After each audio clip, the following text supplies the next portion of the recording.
Good evening. ಹಿಂದಿನ ತರಗತಿಯಲ್ಲಿ ನಾವು ಕಾರ್ಬನ್ ಮತ್ತು ಅದರ ಸಂಯುಕ್ತಗಳು ಅನ್ನೋ ಪಾಠವನ್ನ ಕಂಪ್ಲೀಟ್ ಮಾಡಿದ್ವಿ, ಹೌದಾ? ರೈಟ್. ಸೊ ಅದು ರಾಸಾಯನಿಕ ಶಾಸ್ತ್ರದ ಪಾಠವಾಗಿತ್ತು. ಈಗ ಇನ್ನು ಉಳಿದಿರೋದು 2 ಪಾಠ ಉಳಿದಿದೆ. ಯಾವುದು? ಭೌತಶಾಸ್ತ್ರದ 2 ಪಾಠಗಳು ಉಳಿದಿವೆ. ಒಂದು ಮಾನವನ ಕಣ್ಣು ಮತ್ತು ವರ್ಣಮಯ ಜಗತ್ತು, ಇನ್ನೊಂದು ವಿದ್ಯುತ್ ಕಾಂತೀಯ ಪರಿಣಾಮಗಳು. ಸೊ ಈಗ ಮಾನವನ ಕಣ್ಣು ಮತ್ತು ವರ್ಣಮಯ ಜಗತ್ತು. ಮಾನವನ ಕಣ್ಣು ಅಂದ್ರೆ ಇಲ್ಲೇನ್ ಹೇಳ್ತಾರೆ? ಫಾರ್ ಎಕ್ಸಾಂಪಲ್, ನಾವು ಬೆಳಕು ಅನ್ನೋ ಕಾನ್ಸೆಪ್ಟ್ ಅಲ್ಲಿ, ಅಂದ್ರೆ ಅನ್ನೋ ಘಟಕದಲ್ಲಿ ಏನನ್ನ ನೋಡಿದ್ವಿ? ಬೆಳಕಿನ ಗುಣಲಕ್ಷಣಗಳನ್ನ ನೋಡಿದ್ವಿ. ಅಂದ್ರೆ ಈ ಪ್ರತಿಫಲನ ಆಗಿರಬಹುದು, ವಾಟ್ ವಿ ಕಾಲ್ ರಿಫ್ಲೆಕ್ಷನ್ ಅಂತ ಕರಿತೀವಿ, ಹೌದಾ? ರಿಫ್ರಾಕ್ಷನ್ ಅನ್ನ ನೋಡಿದ್ವಿ. ಸೊ ಇದೇ ರೀತಿಯಾಗಿ ಈಗ ಬೆಳಕು ನಮ್ಮ ಕಣ್ಣಿನ ಮುಖಾಂತರ ಹಾಯ್ದು ಹೋಗುವಾಗ ಯಾವ ರೀತಿ ನಮಗೆ ವಸ್ತುಗಳು ಕಾಣ್ತವೆ, ನಮ್ಮ ಕಣ್ಣಿನ ಒಳಗೆ ಯಾವ ರೀತಿಯ ಫಿನೋಮಿನನ್ ಅಂತ ವಿನಿಮಯ ನಡೆಯುತ್ತೆ ಅನ್ನೋದನ್ನ ಈ ಪಾಠದಲ್ಲಿ ನೋಡ್ತೇವೆ. ಅದಾದ್ಮೇಲೆ ದೃಷ್ಟಿ ದೋಷಗಳ ಬಗ್ಗೆ. ಫಾರ್ ಎಕ್ಸಾಂಪಲ್, ಈಗ ನೀವು ನೋಡಿರ್ತೀರ, ಕೆಲವರಿಗೆ ಸ್ಪೆಕ್ಸ್ ಇರುತ್ತೆ, ಹೌದಾ? ಸೊ ಕೆಲವೊಬ್ಬರಿಗೆ ವಯಸ್ಸಾದ್ಮೇಲೆ ಸ್ಪೆಕ್ಸ್ ಬರುತ್ತೆ, ಕೆಲವೊಬ್ಬರಿಗೆ ತುಂಬಾ ಚಿಕ್ಕ ವಯಸ್ಸಿಂದಾನೇ ಸ್ಪೆಕ್ಸ್ ಇರುತ್ತೆ. ಸೊ ಆ ದೃಷ್ಟಿ ದೋಷಗಳು ಯಾವ ರೀತಿ ಇರ್ತವೆ, ಯಾವ ರೀತಿ ದೃಷ್ಟಿ ದೋಷಕ್ಕೆ ಯಾವ ರೀತಿ ಸ್ಪೆಕ್ಸ್ ಅನ್ನ ಕೊಡ್ತಾರೆ, ಸೊ ಅದನ್ನೆಲ್ಲ ನಾವು ಈ ಪಾಠದಲ್ಲಿ ನೋಡೋಣ. Okay, fine. ಓಕೆ, ಮೊದಲಿಗೆ ಬೆಳಕು ಯಾಕೆ ಅವಶ್ಯಕ ಅಂತ. ಫಾರ್ ಎಕ್ಸಾಂಪಲ್, ಈಗ ಎಲ್ರು ಲೈಟ್ ಆನ್ ಮಾಡಿದ್ದೀರಾ, ನನ್ ಮುಖ ನಿಮ್ಗೆ ಕಾಣ್ತಾ ಇದೆ, ಆಮೇಲೆ ಸ್ಕ್ರೀನ್ ಕಾಣಿಸ್ತಾ ಇದೆ. ಫಾರ್ ಎಕ್ಸಾಂಪಲ್, ಈಗ ನಾನು ಲೈಟ್ ಆಫ್ ಮಾಡ್ಬಿಟ್ರೆ ನನ್ ಮುಖ ನಿಮಗ್ ಕಾಣಿಸೋದಿಲ್ಲ. ಇಲ್ಲಿ ಬೇಕಾದ್ರೆ ಕ್ಯಾಮ್ರಾ ಫ್ಲಾಶ್ ಇರುತ್ತೆ, ಅದರ ಮುಖಾಂತರ ಕಾಣ್ಬಹುದು. ಸಡನ್ ಆಗಿ ಈಗ ಆಫ್ ಆಗ್ಬಿಟ್ರೆ ಎಲ್ಲ ಲೈಟು, ಕರೆಂಟ್ ಹೋಯ್ತು ಅಂದ್ರೆ ನಿಮ್ ಪಕ್ಕದಲ್ಲಿ ಯಾರು ಕೂತ್ಕೊಂಡಿದ್ದಾರೆ ನಿಮಗ್ ಮೊದ್ಲೇ ಗೊತ್ತಿರುತ್ತೆ, ಆದ್ರೂ ಬೇಗ ನಿಮ್ಗೆ ತಿಳಿಯೋದಿಲ್ಲ. ಯಾಕೆ ನಮಗೆ ಕತ್ಲಲ್ಲಿ ಏನು ಕಾಣಿಸೋದಿಲ್ಲ? ಅದೇ ರೀತಿ ಇಲ್ಲಿ ನೋಡಿ, ಈ ಚಿತ್ರವನ್ನ ನೋಡಿದಾಗ ಇಲ್ಲಿ ಒಬ್ರು ಎಕ್ಸರ್ಸೈಸ್ ಮಾಡ್ತಾ ಇದ್ದಾರೆ, ಹೌದಾ? ಕಂಪೌಂಡ್ ಇದೆ ಆ ಕಡೆ, ಆ ಬದಿ ಕಂಪೌಂಡ್ ಅಲ್ಲಿ ಯಾರಿದ್ದಾರೆ, ಅವ್ರು ಯಾಕೆ ನಮಗ್ ಕಾಣಿಸೋದಿಲ್ಲ? ಸೊ ಇದ್ರ ಬಗ್ಗೆ ನಾವು ಯಾಕೆ ಅಂತ ನೋಡಿದಾಗ, ಕತ್ಲಲ್ಲಿ ನಮ್ಗೆ ಯಾಕೆ ಏನ್ ಕಾಣಿಸೋದಿಲ್ಲ ಅಂದ್ರೆ, ಫಾರ್ ಎಕ್ಸಾಂಪಲ್, ಇಲ್ಲಿ ಯಾವುದಾದರೂ ಒಂದು ಬೆಳಕು ಬೀರ್ಬೇಕು ಅಂತ ಅಂದ್ರೆ ಅಲ್ಲಿ ಟ್ರಾನ್ಸ್ಪರೆಂಟ್ ಮಟೀರಿಯಲ್ಸ್ ಗಳು ಇರ್ಬೇಕು, ಪಾರದರ್ಶಕ ರಿಫ್ಲೆಕ್ಷನ್ ಆಗೋದಕ್ಕೆ. ಸೊ ಅದಕ್ಕೆ ಬೆಳಕು ಅವಶ್ಯಕ ಅಂತ. ಇನ್ನು ಮಾನವನ ಕಣ್ಣು ಮತ್ತು ಅದರ ರಚನೆಗೆ ಬಂದಾಗ, ಇಲ್ಲಿ ನೀವು ನೋಡಿರ್ತೀರಾ, ಕಣ್ಣು ನಮ್ಮ ಸುತ್ತಮುತ್ತಲಿನ ಸುಂದರವಾದ ವರ್ಣಮಯ ಜಗತ್ತನ್ನು ನೋಡಲು ಸಹಾಯಕವಾಗುವ ಒಂದು ಇಂದ್ರಿಯ. ಅದ್ ನಮಗ್ ಗೊತ್ತು. ಈಗ ನಾವು ಮೊಬೈಲ್ ಅನ್ನ ಯೂಸ್ ಮಾಡ್ತೇವೆ, ರೈಟ್? ಕ್ಯಾಮ್ರಾಗಳನ್ನ ಯೂಸ್ ಮಾಡ್ತೇವೆ. ಅದೇ ರೀತಿ ನಮ್ಮ ಕಣ್ಣು ಕೂಡ ಏನ್ ಮಾಡತ್ತೆ? ವರ್ಕ್ ಮಾಡತ್ತೆ. ಅದು ಕೂಡ ಕ್ಯಾಮ್ರಾದಂತೆನೆ ವರ್ಕ್ ಮಾಡತ್ತೆ. ಯಾವ ರೀತಿ ಕಣ್ಣು ಈ ಇಮೇಜ್ ಅನ್ನ ಫಾರ್ಮ್ ಮಾಡತ್ತೆ ಅಲ್ವಾ? ಸಾರಿ, ಕ್ಯಾಮ್ರಾ ಇಮೇಜ್ ಅನ್ನ ಫಾರ್ಮ್ ಮಾಡತ್ತೆ, ಚಿತ್ರವನ್ನ ಫಾರ್ಮ್ ಮಾಡತ್ತೆ ಅಲ್ವಾ? ಸೊ ಅದೇ ರೀತಿ ಮಾನವನ ಕಣ್ಣು ಕೂಡ ಇಮೇಜ್ ಅನ್ನ ಫಾರ್ಮ್ ಮಾಡತ್ತೆ. ಇನ್ನು ಮಾನವನ ಕಣ್ಣಿನ ರಚನೆಗೆ ಬಂದಾಗ, ಬೆಳಕು ಕಾರ್ನಿಯಾದ ಮೂಲಕ, ಇಲ್ಲಿ ನೋಡಿ ಈ ಹೊರಪದರ ಏನಿದೆ ಇದು ಕಾರ್ನಿಯಾ. ಓಕೆ, ಸೊ ಬೆಳಕು ಕಾರ್ನಿಯಾದ ಮೂಲಕ ಕಣ್ಣನ್ನು ಪ್ರವೇಶಿಸಿ ರೆಟಿನಾಕ್ಕೆ ನಾವು ಅಕ್ಷಿಪಟಲ ಅಂತ ಕರಿತೇವೆ. ಸೊ ರೆಟಿನಾದ ಮೇಲೆ ಪ್ರತಿಬಿಂಬವನ್ನು ಉಂಟು ಮಾಡತ್ತೆ. ಅಂದ್ರೆ ಈ ರೆಟಿನಾ ಏನಾಗತ್ತೆ? ಸ್ಕ್ರೀನ್ ತರ, ಪರದೆಯ ತರ ಆಕ್ಟ್ ಆಗತ್ತೆ. ನಾವು ಬೆಳಕು ಅನ್ನೋ ಚಾಪ್ಟರ್ ಅನ್ನ ಡಿಸ್ಕಸ್ ಮಾಡುವಾಗ ಅಲ್ಲಿ ಕೆಲವೊಂದು ಎಕ್ಸ್ಪೆರಿಮೆಂಟ್ ಗಳನ್ನ ನೋಡಿದ್ವಿ, ಎಲ್ಲಿ ಪರದೆಯ ಮೇಲೆ ನಮಗೆ ಪ್ರತಿಬಿಂಬ ಕಾಣ್ತಾ ಇತ್ತು. ಸೊ ಇಲ್ಲೂ ಕೂಡ ಕಣ್ಣಿನಲ್ಲಿ ಪರದೆಯ ಮೇಲೆ ಏನಾಗತ್ತೆ? ಪ್ರತಿಬಿಂಬ ಕಾಣಿಸುತ್ತೆ. ಕಣ್ಣು ಗುಡ್ಡೆಯು ಸರಿ ಸುಮಾರು 2.3 ಸೆಂಟಿಮೀಟರ್ ವ್ಯಾಸವುಳ್ಳ ಗೋಳಾಕಾರವಾಗಿದೆ. ಸೊ ನಮ್ಮ ಕಣ್ಣು ಗುಡ್ಡೆಯ ವ್ಯಾಸ ಎಷ್ಟಿದೆ? 2.3 ಸೆಂಟಿಮೀಟರ್ ಇದೆ ಅಂತ ಹೇಳ್ತದೆ. ಸೊ ಇಲ್ಲಿ ನೋಡಿ, ಇದು ಕಾರ್ನಿಯಾ ಆದ್ಮೇಲೆ ವರ್ಣಪಟಲ ಬರುತ್ತೆ, ಕಣ್ಣಿನ ಪಾಪೆ ಬರುತ್ತೆ, ಜಲರಸ ಧಾತು ಬರುತ್ತೆ, ಸ್ಫಟಿಕ ಮಸೂರ ಲೆನ್ಸ್ ಅಂತ ಏನ್ ಕರಿತೇವೆ ಅದು. ಇನ್ನು ವಿವಿಧ ಅಂತರದಲ್ಲಿರುವ ವಸ್ತುಗಳನ್ನು ರೆಟಿನಾದ ಮೇಲೆ ಕೇಂದ್ರೀಕರಿಸಲು ಬೇಕಾದ ಸಂಗಮ ದೂರದ ಸೂಕ್ಷ್ಮ ಹೊಂದಾಣಿಕೆಯನ್ನಷ್ಟೇ ಸ್ಫಟಿಕ ಮಸೂರವು ಒದಗಿಸುತ್ತದೆ.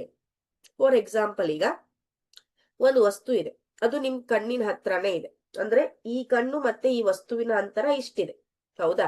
ಸೊ ಇದನ್ನ ಕ್ಯಾಲ್ಕ್ಯುಲೇಟ್ ಮಾಡಿ, ನಾವೇನು ಸಂಗಮ ದೂರ ಅಂತ ಕಲ್ತಿದ್ವಲ್ಲ ಬೆಳಕಲ್ಲಿ, ಫೋಕಲ್ ಲೆಂತ್. ಸೊ ಅದನ್ನ ಕ್ಯಾಲ್ಕ್ಯುಲೇಟ್ ಮಾಡೋದು ಯಾರು ಅಂದ್ರೆ, ಅದನ್ನ ಸರಿಯಾಗಿ ಕ್ಯಾಲ್ಕ್ಯುಲೇಟ್ ಮಾಡೋದು ಯಾವುದು ಅಂದ್ರೆ ಸ್ಫಟಿಕ ಮಸೂರ ಲೆನ್ಸ್.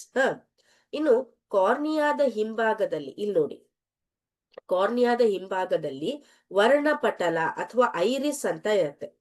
ಐರಿಸ್ ಎಂಬುದು ಏನಾಗತ್ತೆ, ಕಡು ಕಪ್ಪಾದ ಸ್ನಾಯುಗಳಿಂದ ಮಾಡಲ್ಪಟ್ಟಿದ್ದು ಒಂದು ಪದರವಾಗಿದ್ದು ಕಣ್ಣು ಪಾಪೆಯ ಗಾತ್ರವನ್ನು, ಫಾರ್ ಎಕ್ಸಾಂಪಲ್ ನೀವು ನೋಡಿ, ತುಂಬಾ ಬ್ರೈಟ್ ಲೈಟ್ ಬಂದಾಗ ನಿಮ್ ಕಣ್ಣುಗಳೇನಾಗ್ತದೆ, ತುಂಬಾ ಪ್ರಕಾಶಮಾನವಾದ ಬೆಳಕು ನಿಮ್ಮ ಕಣ್ಣಿಗೆ ಬೀಳ್ತಾ ಇದೆ ಅಂದ್ರೆ ಅವಾಗ ಏನಾಗತ್ತೆ ನಿಮ್ ಕಣ್ಣು ಹೇಳಿ?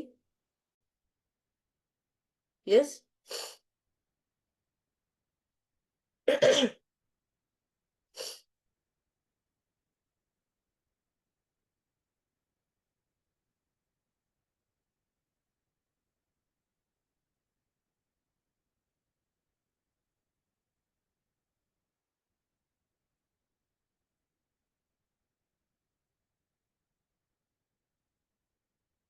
ತುಂಬಾ ಪ್ರಕಾಶಮಾನವಾದ ಬೆಳಕು ನಿಮ್ಮ ಕಣ್ಣಿನ ಮೇಲೆ ಬಿದ್ದಾಗ ಏನಾಗತ್ತೆ ಮಕ್ಕಳೇ?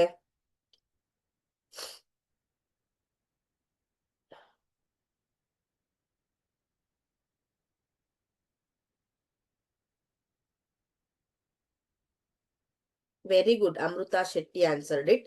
ರೇಖಾ HK, ಕಣ್ಣಲ್ಲಿ ನೀರ್ ಬರುತ್ತೆ, ಕಣ್ಣನ್ನು ಬಿಡೋಕೆ ಆಗಲ್ಲ, ಕಣ್ಣು ಈ ರೀತಿ ಚಿಕ್ಕದಾಗತ್ತೆ, ಹೌದಾ?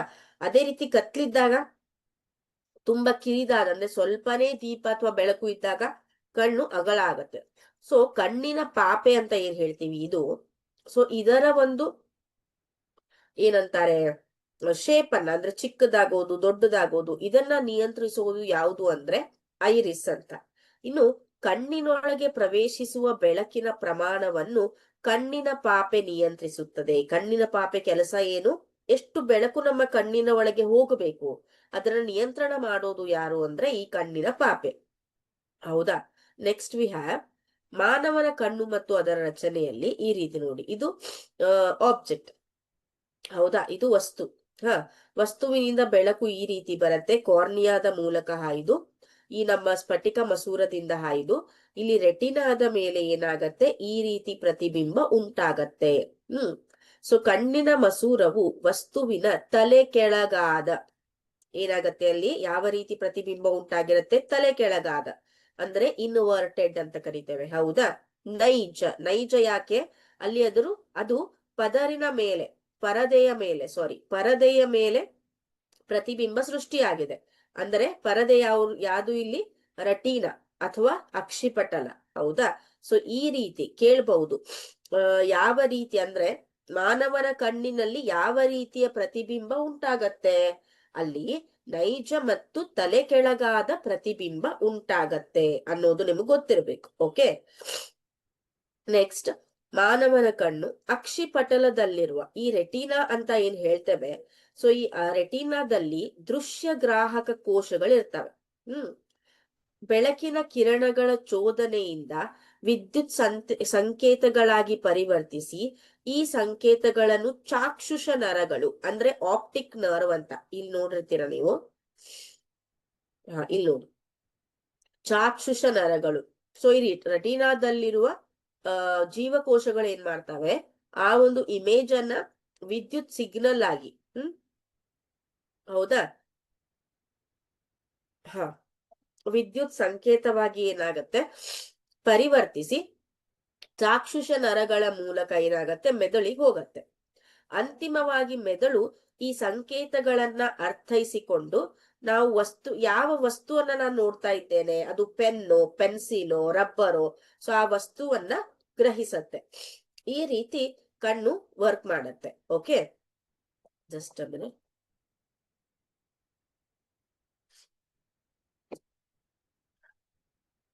ಓಕೆ, ಇನ್ನು ಕಣ್ಣಿನ ಮಸೂರದ ಸಂಗಮ ದೂರವನ್ನು ಹೊಂದಾಣಿಕೆ ಮಾಡುವ ಕಣ್ಣಿನ ಮಸೂರದ ಸಾಮರ್ಥ್ಯವನ್ನು ಕಣ್ಣಿನ ಹೊಂದಾಣಿಕೆ ಎನ್ನುತ್ತೇವೆ.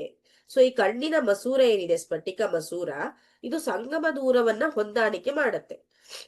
ಸೊ ಅದರ ಸಾಮರ್ಥ್ಯವನ್ನ ನಾವೇನಂತ ಕರಿತೇವೆ, ಕಣ್ಣಿನ ಹೊಂದಾಣಿಕೆ ಅಂತ ಕರಿತೇವೆ. ಹೌದಾ? ಸೊ ನೀವು ಒಂದು ವಸ್ತುವನ್ನು ಆರಾಮವಾಗಿ ಮತ್ತು ಅತ್ಯಂತ ಸ್ಪಷ್ಟವಾಗಿ ವೀಕ್ಷಿಸಲು ವಸ್ತುವನ್ನು ಕಣ್ಣಿನಿಂದ 25 ಸೆಂಟಿಮೀಟರ್ ಅಂತರದಲ್ಲಿ ಇಡಬೇಕು. ಈಗ ನಿಮ್ ಸ್ಕೇಲ್ ಇರತ್ತಲ್ಲ, ಇಂಚಿನ ಪಟ್ಟಿ, ಹೌದಾ, ಅದು 15 ಸೆಂಟಿಮೀಟರ್, ಇದು ಇನ್ನು 10. ಅಂದ್ರೆ ನಿಮ್ಗೆ ಯಾವುದೇ ಒಂದು ವಸ್ತು ಕ್ಲಿಯರ್ ಆಗಿ ಕಾಣ್ಬೇಕು ಅಂತ ಅಂದಾಗ, ಸ್ಪಷ್ಟವಾಗಿ ಕಾಣ್ಬೇಕು ಅಂತ ಅಂದಾಗ ಅದೇನಾಗ್ಬೇಕು ಅಂತಂದ್ರೆ, ಸ್ಪಷ್ಟವಾಗಿ ಅದು 25 ಸೆಂಟಿಮೀಟರ್, ನಿಮ್ಮ ಕಣ್ಣು ಮತ್ತು ಆ ವಸ್ತುವಿಗೆ 25 ಸೆಂಟಿಮೀಟರ್ ಅಂತರವಿರಬೇಕು. ಇನ್ನು ಕಣ್ಣಿಗೆ ವಸ್ತುವು ಸ್ಪಷ್ಟವಾಗಿ ಹಾಗೂ ಒತ್ತಡ ರಹಿತವಾಗಿ ಕಾಣುವ ಕನಿಷ್ಠ ದೂರವನ್ನು ಕಣ್ಣಿನ ಕನಿಷ್ಠ ದೃಷ್ಟಿ ದೂರ ಎನ್ನುತ್ತೇವೆ. ಸೊ ಆ ಕಣ್ಣಿಗೆ ಒಂದು ವಸ್ತು ಸ್ಪಷ್ಟವಾಗಿ ಕಾಣಬೇಕು ಅಂದ್ರೆ, ಯಾವುದೇ ಒತ್ತಡವಿಲ್ಲದೆ ಕರೆಕ್ಟ್ ಆಗಿ ಕಾಣಬೇಕು ಅಂದ್ರೆ, ಆ ಒಂದು ಕನಿಷ್ಠ ದೂರವನ್ನ ನಾವು ಕನಿಷ್ಠ ದೃಷ್ಟಿ ದೂರ ಅಂತ ಕರಿತೇವೆ. ಇನ್ನು ಕಣ್ಣು ಸ್ಪಷ್ಟವಾಗಿ ವೀಕ್ಷಿಸಲು ಸಾಧ್ಯವಾಗುವ ಅತಿ ಗರಿಷ್ಠ ದೂರವನ್ನು ಕಣ್ಣಿನ ಗರಿಷ್ಠ ದೂರ ಬಿಂದು ಎನ್ನುತ್ತೇವೆ. ಹೌದಾ? ಇನ್ನು ಗಮನಿಸಬೇಕಾದ ಒಂದು ಅಂಶವೇನೆಂದರೆ, ನಮ್ಮ ಕಣ್ಣಿನಿಂದ 25 ಸೆಂಟಿಮೀಟರ್, ನಮ್ಮ ಕಣ್ಣಿನಿಂದ 25 ಸೆಂಟಿಮೀಟರ್ ದೂರದಲ್ಲಿ, ಹೌದಾ, ನಾವು ಒಂದು ಆಬ್ಜೆಕ್ಟ್ ಅನ್ನ ಅಥವಾ ಒಂದು ವಸ್ತುವನ್ನ ಕ್ಲಿಯರ್ ಆಗಿ ನೋಡಬಹುದು. 25 ಸೆಂಟಿಮೀಟರ್ ಇಂದ ಎಲ್ಲಿವರೆಗೂ? ಅನಂತದವರೆಗೂ. ಅಂದ್ರೆ ಒಬ್ಬೊಬ್ರು ಕೆಪಾಸಿಟಿ ಮೇಲೆ ಹೋಗತ್ತೆ. ನಾನು ಒಂದು 40 ಸೆಂಟಿಮೀಟರ್ ವರೆಗೂ ಕರೆಕ್ಟ್ ಆಗಿ ನೋಡಬಹುದು ಅಂತ ಅನ್ಕೋತೇನೆ, ನೀವು ಇನ್ನು 30 ಸೆಂಟಿಮೀಟರ್ ಕರೆಕ್ಟ್ ಆಗಿ ನೋಡಬಹುದು ಅಂತ ಅನ್ಕೋತೀರ. ಸೊ ಈ ರೀತಿ ಓಕೆ, ಈ ರೀತಿ ಏನಾಗತ್ತೆ, ಚೇಂಜ್ ಆಗತ್ತೆ. ಆದ್ರೆ ಕನಿಷ್ಠ ದೂರ ಯಾವಾಗ್ಲೂ 25 ಸೆಂಟಿಮೀಟರ್ ಇರತ್ತೆ. ಇನ್ನು ವಯಸ್ಸಾದವರಿಗೆ, ವಯಸ್ಸಾದ ಅಜ್ಜ ಅಜ್ಜಿಗೆ, ಹೌದಾ, ವಯಸ್ಸಾದವರಿಗೆ ಏನಾಗತ್ತೆ, ಕಣ್ಣಿನ ಸ್ಫಟಿಕ ಮಸೂರವು ಹಾಲಿನಂತೆ ಬೆಳ್ಳಗೆ, ಅಂದ್ರೆ ಮಸಕಾಗತ್ತೆ, ಬೆಳ್ಳಗಾಗತ್ತೆ ಹಾಗೂ ಮೋಡ ಕವಿದಂತಾಗುತ್ತದೆ. ಸೊ ಈ ಒಂದು ಸ್ಥಿತಿಯನ್ನ ಕಣ್ಣಿನ ಪೊರೆ ಅಂತ ಹೇಳ್ತೇವೆ. ನೀವು ಮಾತಾಡಿರೋದು ಕೇಳಿಸ್ಕೊಂಡಿರ್ಬೋದು, ನಿಮ್ಮ ಅಪ್ಪ ಅಮ್ಮನೋ ಅಥವಾ ಅಜ್ಜ ಅಜ್ಜಿನೋ ಕಣ್ಣಿಗೆ ಪೊರೆ ಬಂದಿದೆ, ಕೆಟರಾಕ್ಟ್ ಮಾಡಿಸ್ಬೇಕು ಅಂತ ಹೇಳ್ತಿರ್ತಾರೆ. ಅಂದ್ರೆ ಕಣ್ಣಿನ ಆಸ್ಪತ್ರೆಗೆ ಹೋಗಿ ಕೆಟರಾಕ್ಟ್ ಮಾಡಿಸ್ಬೇಕು ಅಂತ. Yes Ramya, may be English medium class ಇಲ್ಲ ಅನ್ಸತ್ತೆ, ಲೈವ್ ಸೆಷನ್ ಅಲ್ಲಿ ನೋಡಿ, ಇಲ್ಲ ಅಂದ್ರೆ ಇರ್ಲಿಕ್ಕಿಲ್ಲ. Okay fine. ಸೊ ವಯಸ್ಸಾದವರಿಗೆ ಕಣ್ಣಿನ ಸ್ಫಟಿಕ ಮಸೂರ ಏನಾಗತ್ತೆ, ಈ ಟ್ರಾನ್ಸ್ಪರೆಂಟ್ ಇದ್ದಿದ್ದು ಮಸಕಾಗತ್ತೆ, ಮೋಡ ಕವಿದಂತಾಗತ್ತೆ. ಹೌದಾ? ಇದು ಭಾಗಶಃ ಅಥವಾ ಪೂರ್ಣ ದೃಷ್ಟಿ ನಷ್ಟ ಉಂಟು ಮಾಡತ್ತೆ.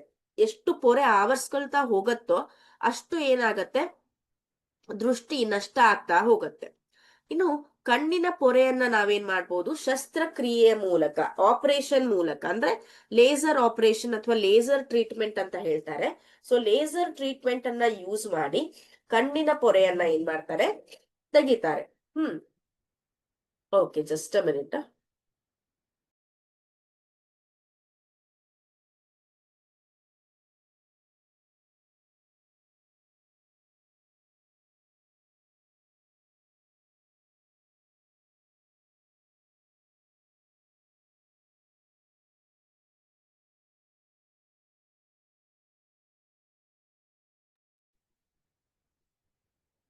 ಓಕೆ, ನಂತರ ದೃಷ್ಟಿ ದೋಷಗಳು ಅಂತ ಬಂದಾಗ, ಹೌದಾ, ಮಯೋಪಿಯಾ ಅಥವಾ ಸಮೀಪ ದೃಷ್ಟಿ, ಹೈಪರ್ ಮೆಟ್ರೋಪಿಯಾ ಅಥವಾ ದೂರದೃಷ್ಟಿ ಮತ್ತು ಪ್ರೆಸ್ ಬಯೋಪಿಯಾ ಅಂತ ಬರುತ್ತೆ.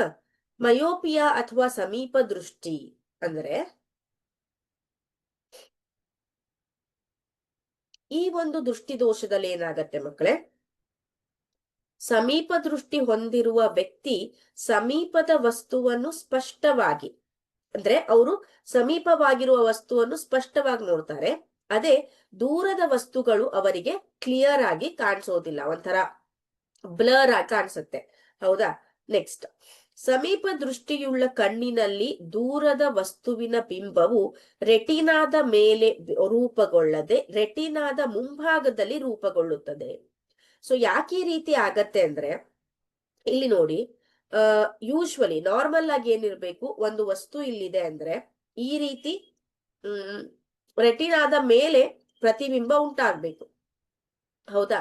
ಸೊ ಆದ್ರೆ ಯಾವ ವ್ಯಕ್ತಿಗೆ ಸಮೀಪ ದೃಷ್ಟಿ ಇರತ್ತೋ ಅವರಲ್ಲಿ ರೆಟಿನಾದ ಮುಂಭಾಗದಲ್ಲಿ, ಸೊ ಇಲ್ಲೇ ಏನಾಗತ್ತೆ, ಇಮೇಜ್ ಫಾರ್ಮೇಶನ್ ಅಂದ್ರೆ ಪ್ರತಿಬಿಂಬ ಉಂಟಾಗತ್ತೆ. ಸೊ ಇಲ್ಲೇ ಪ್ರತಿಬಿಂಬ ಉಂಟಾದಾಗ ಅವರಿಗೆ ದೂರದ ವಸ್ತು ಕರೆಕ್ಟ್ ಆಗಿ ಅಥವಾ ಕ್ಲಿಯರ್ ಆಗಿ ಕಾಣಿಸೋದಿಲ್ಲ. ಆದ್ರಿಂದ ಸೊ ಇಲ್ಲೇನ್ ಮಾಡ್ತಾರೆ, ಸಮೀಪದ ದೃಷ್ಟಿಗೆ ಪರಿಹಾರವನ್ನ ಕೊಡ್ತಾರೆ. ಸೊ ಇಲ್ಲಿ ಯಾವ ಮಸೂರವನ್ನ ನೋಡ್ತಾ ಇದ್ದೀರಾ ನೀವು? ನಿಮ್ನ ಮಸೂರ ಅಥವಾ ಕಾಂಕೇವ್ ಲೆನ್ಸ್ ಅಂತ ಕರಿತೇವೆ. ಸೊ ನಿಮ್ನ ಮಸೂರವನ್ನ ಉಪಯೋಗಿಸಿದಾಗ ಈ ಒಂದು ರೇಖೆಗಳೇನಿವೆ ಈ ರೀತಿ ಡೈವರ್ಜ್ ಆಗಿ ಚದುರಿಕೆ ಹೊಂದಿ ಮತ್ತೆ ಇಲ್ಲಿ ಸ್ಫಟಿಕ ಮಸೂರದ ಮೇಲೆ ಏನದು ರಿಫ್ಲೆಕ್ಷನ್ ಆಗಿ, ಹೌದಾ, ಪ್ರತಿಫಲನಗೊಂಡು ಇಲ್ಲಿ ಇಮೇಜ್ ಫಾರ್ಮೇಶನ್ ಅಂದ್ರೆ ರೆಟಿನಾದ ಮೇಲೆ, ಅಕ್ಷಿಪಟಲದ ಮೇಲೆ ಏನಾಗತ್ತೆ, ಪ್ರತಿಬಿಂಬ ಉಂಟಾಗತ್ತೆ.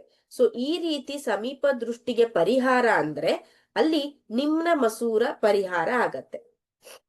ಇನ್ನು ಈ ದೋಷವು ಉಂಟಾಗಲು ಕಾರಣ ಏನು ಅಂದ್ರೆ ಕಣ್ಣಿನ ಮಸೂರದ ವಿಪರೀತ ವಕ್ರತೆ. ನಮ್ಮ ಸ್ಫಟಿಕ ಮಸೂರ ವಿಪರೀತ ವಕ್ರತೆಯನ್ನ ಹೊಂದಿದಾಗ ಅಥವಾ ಕಣ್ಣುಗುಡ್ಡೆಯು ಸಹಜ ಸ್ಥಿತಿಗಿಂತ ಉದ್ದವಾಗಿರುವುದೇ. ನಮ್ಮ ಕಣ್ಣುಗುಡ್ಡೆ ನಾರ್ಮಲ್ಗಿಂತ ಉದ್ದವಾಗಿರತ್ತೆ. ಹೌದಾ? ನೆಕ್ಸ್ಟ್ ಬರೋದು ದೂರದೃಷ್ಟಿ ಅಥವಾ ಹೈಪರ್ ಮೆಟ್ರೋಪಿಯಾ ಅಂತ. ಸೊ ಇಲ್ಲಿ ದೂರದೃಷ್ಟಿ ಅಥವಾ ಹೈಪರ್ ಮೆಟ್ರೋಪಿಯಾದಲ್ಲಿ ಏನಾಗತ್ತೆ, ಈ ವ್ಯಕ್ತಿಗೆ ದೂರವಿರುವ ಒಂದು ವಸ್ತು ಕ್ಲಿಯರ್ ಆಗಿ ಕಾಣಿಸುತ್ತೆ, ಹತ್ತಿರವಿರುವ ವಸ್ತು ಏನಾಗತ್ತೆ, ಬ್ಲರ್ ಆಗಿ ಕಾಣಿಸುತ್ತೆ, ಕ್ಲಿಯರ್ ಆಗಿ ಕಾಣಿಸೋದಿಲ್ಲ. ಯಾಕೆ ಅಂದ್ರೆ ಇಲ್ಲಿ ಅಕ್ಷಿಪಟಲದ ಮೇಲೆ ಪ್ರತಿಬಿಂಬ ಉಂಟಾಗಿರೋದಿಲ್ಲ, ಅಕ್ಷಿಪಟಲದ ಆಚೆಗೆ ಪ್ರತಿಬಿಂಬ ಉಂಟಾಗಿರುತ್ತೆ. ಸೊ ಯಾವಾಗ ಇಂಥ ವ್ಯಕ್ತಿಗೆ ನಾವು ಪೀನ ಮಸೂರವನ್ನ ಪರಿಹಾರವಾಗಿ ಕೊಡ್ತೇವೋ, ಸೊ ಇಲ್ಲಿ ನೋಡಿ, ಪೀನ ಮಸೂರದಿಂದ ಈ ರೇಖೆಗಳು ಏನಾಗಿ ಕನ್ವರ್ಜ್ ಆಗಿ ಸೊ ಅಕ್ಷಿಪಟಲದ ಮೇಲೆ ಏನಾಗ್ತಿದೆ, ಪ್ರತಿಬಿಂಬ ಉಂಟಾಗ್ತಾ ಇದೆ. ರೈಟ್? ಸೊ ಇದರಿಂದ ಏನ್ ಗೊತ್ತಾಗತ್ತೆ, ದೂರದೃಷ್ಟಿಗೆ ಪೀನ ಮಸೂರದ ಪರಿಹಾರ ಕರೆಕ್ಟ್ ಆಗತ್ತೆ ಅನ್ನೋದು ಗೊತ್ತಾಗತ್ತೆ. ಸೊ ಇಲ್ಲಿ ನೆನಪಿರ್ಲಿ, ಪ್ರತಿಬಿಂಬ ರೆಟಿನಾದ ಆಚೆಗೆ ಫಾರ್ಮ್ ಆಗತ್ತೆ. ಅದೇ ರೀತಿ ಒಂದು ಈ ಸಮೀಪ ದೃಷ್ಟಿಯಲ್ಲಿ ಪ್ರತಿಬಿಂಬ ರೆಟಿನಾದ ಮುಂಭಾಗದಲ್ಲಿ ಫಾರ್ಮ್ ಆಗತ್ತೆ. ಇನ್ನು ದೂರದೃಷ್ಟಿ ಉಂಟಾಗಲು ಕಾರಣ ಏನು ಅಂದ್ರೆ ಕಣ್ಣಿನ ಮಸೂರ ಸಂಗಮ ದೂರ ಅತಿ ಉದ್ದವಾಗಿದ್ರೆ ಮತ್ತು ಕಣ್ಣುಗುಡ್ಡೆ ಚಿಕ್ಕದಾಗಿದ್ರೆ. ಹೌದಾ? ಈ ದೋಷವನ್ನು ನಾವು ಪೀನ ಮಸೂರದಿಂದ ಕರೆಕ್ಟ್ ಮಾಡಬಹುದು. ನೆಕ್ಸ್ಟ್ ಪ್ರಿಸ್ಬಯೋಪಿಯಾ ಅಂತ ಬರುತ್ತೆ. ಸೊ ಸಾಮಾನ್ಯವಾಗಿ ಕಣ್ಣಿನ ಹೊಂದಾಣಿಕೆಯ ಸಾಮರ್ಥ್ಯ ವಯಸ್ಸಾದಂತೆ ಏನಾಗತ್ತೆ, ಕಡಿಮೆಯಾಗತ್ತೆ. ಮಸೂರವು ತನ್ನ ಸ್ಥಿತಿಸ್ಥಾಪಕ ಶಕ್ತಿಯನ್ನು, ಆ ಮಸೂರ ಏನ್ ಮಾಡತ್ತೆ, ತನ್ನ ಶಕ್ತಿಯನ್ನ ಕಳೆದುಕೊಳ್ತಾ ಹೋಗತ್ತೆ. ಮತ್ತೆ ಕಣ್ಣಿನೊಳಗಿನ ಸ್ನಾಯುಗಳು ಏನಾಗ್ತವೆ, ವೀಕ್ ಆಗ್ತಾ ಹೋಗ್ತವೆ. ಸೊ ಅಂತವರು ಹತ್ತಿರದ ವಸ್ತುಗಳನ್ನು ಆರಾಮದಾಯಕವಾಗಿ ಮತ್ತು ಸ್ಪಷ್ಟವಾಗಿ ಸರಿಪಡಿಸುವ ಕನ್ನಡಕವಿಲ್ಲದೆ ನೋಡಲು ಸಾಧ್ಯವಾಗೋದಿಲ್ಲ. ಸೊ ಇದಕ್ಕೆ ಪ್ರಿಸ್ಬಯೋಪಿಯಾ ಅಂತ ಕರೀತಾರೆ. ಸೊ ಕೆಲವೊಮ್ಮೆ ಏನಾಗತ್ತೆ, ವಯಸ್ಸಾದಂತೆ ಸಮೀಪ ದೃಷ್ಟಿ ಅಂದ್ರೆ ದೂರದಲ್ಲಿರುವ ವಸ್ತುವು ಕರೆಕ್ಟ್ ಆಗಿ ಕಾಣಿಸೋದಿಲ್ಲ, ಹತ್ತಿರದಲ್ಲಿರುವ ವಸ್ತುವು ಕರೆಕ್ಟ್ ಆಗಿ ಕಾಣಿಸೋದಿಲ್ಲ. ಸೊ ಇಂಥವರಿಗೆ ಏನ್ ಮಾಡ್ತಾರೆ, ದ್ವಿಸಂಗಮ ಮಸೂರಗಳನ್ನ ಕೊಡ್ತಾರೆ. ಸೊ ನೀವು ನೋಡಿರ್ತೀರ, ಕೆಲವೊಬ್ರು ಸ್ಪೆಕ್ಸ್ ಅನ್ನ ಹಾಕಿರ್ತಾರೆ, ಅವ್ರ ಸ್ಪೆಕ್ಸ್ ಮಧ್ಯದಲ್ಲಿ ಈ ರೀತಿ ಗೆರೆ ಕಾಣಿಸ್ತಾ ಇರತ್ತೆ. ಹೌದಾ? ಅದು ಏನು ಅರ್ಥ ಮಾಡಿಸತ್ತೆ ಅಂತ ಅಂದ್ರೆ ಅಲ್ಲಿ ಎರಡು ಮಸೂರಗಳನ್ನ, ದ್ವಿಸಂಗಮ ಮಸೂರಗಳನ್ನ ಯೂಸ್ ಮಾಡಿದ್ದಾರೆ ಅನ್ನೋದು ಏನ್ ಮಾಡ್ತಾರೆ, ಅವರು ಹೇಳ್ತಾರೆ. ಸೊ ಇಲ್ಲಿ ಈಗಿನ ದಿನಗಳಲ್ಲಿ ಕಣ್ಣಿನ ವಕ್ರೀಭವನ ದೋಷಗಳನ್ನು ಕಾಂಟ್ಯಾಕ್ಟ್ ಲೆನ್ಸ್, ಇಲ್ಲಿ ನೋಡಿ, ಕಾಂಟ್ಯಾಕ್ಟ್ ಲೆನ್ಸ್ ಅಂದ್ರೆ ಒತ್ತು ಮಸೂರದಿಂದ ಅಥವಾ ಚಿಕಿತ್ಸೆಯಿಂದಲೂ ಏನ್ ಮಾಡ್ತಾರೆ, ಸರಿಪಡಿಸ್ತಾರೆ. ಇನ್ನು ಪಟ್ಟಕದ ಮೂಲಕ ಬೆಳಕಿನ ವಕ್ರೀಭವನ. ಪಟ್ಟಕ ಅಂದ್ರೆ ಪ್ರಿಸಮ್. ಸೊ ಇಲ್ಲಿ ನೋಡಿ, ಗಾಜಿನ ತ್ರಿಭುಜ ಪಾದ ಪಟ್ಟಕದಲ್ಲಿ 2 ತ್ರಿಭುಜ ಪಾದಗಳು ಹಾಗೂ 3 ಆಯತಾಕಾರದ 2 ತ್ರಿಭುಜ ಪಾದ ಮತ್ತು 3 ಆಯತಾಕಾರದ ಪಾರ್ಶ್ವ ಮೇಲ್ಮೈಗಳಿರ್ತವೆ. 2 ಪಾರ್ಶ್ವ ಮುಖಗಳ ನಡುವಿನ ಕೋನವನ್ನು ಇದಕ್ಕೆ ಓಕೆ ಪಟ್ಟಕದ ಕೋನ ಅಂತ ಕರಿತೇವೆ. ಇನ್ನು ಪಟ್ಟಕದ ವಿಶೇಷ ಆಕಾರವು ನಿರ್ಗಮನ ಕಿರಣವನ್ನು ಪತನ ಕಿರಣದ ದಿಕ್ಕಿನಲ್ಲಿ ಬಾಗುವಂತೆ ಮಾಡಿದೆ. ಈ ಕೋನವನ್ನು ನಾವು ಆಂಗಲ್ ಆಫ್ ಡಿವಿಯೇಷನ್ ಅಂತ ಕರಿತೇವೆ. ಇದರದ್ದು ಇಮೇಜ್ ಇದೆ ನಿಮ್ಮಲ್ಲಿ ಟೆಕ್ಸ್ಟ್ ಬುಕ್ ಅಲ್ಲಿ ನೋಡ್ಕೊಳ್ಳಿ.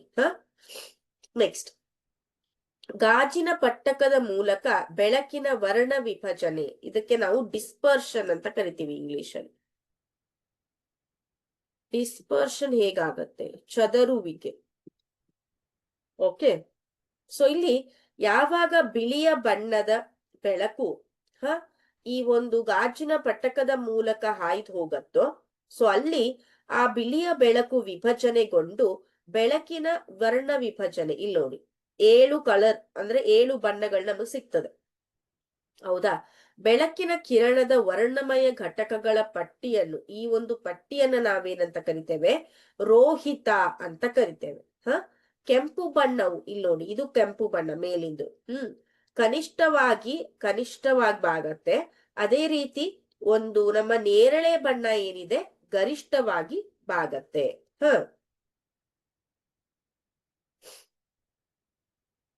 ಇಲ್ಲಿ ನೋಡಿ, red, orange, yellow, green, blue, IndiGo, violet. ಹೌದಾ? ಇದೇ ನಮ್ಮ ರೋಹಿತ. ನೆಕ್ಸ್ಟ್, ಸರ್ ಐಸಾಕ್ ನ್ಯೂಟನ್ ರವರು ಸೂರ್ಯನ ಬೆಳಕಿನ ರೋಹಿತವನ್ನು ಪಡೆಯಲು ಗಾಜಿನ ಪಟ್ಟಕವನ್ನು ಬಳಸಿದ ಮೊದಲಿಗರು. ಸೊ ಮೊದಲಿಗೆ ಇದನ್ನ ಯಾರು ಯೂಸ್ ಮಾಡಿದ್ರು ಅಂದ್ರೆ ಸರ್ ಐಸಾಕ್ ನ್ಯೂಟನ್.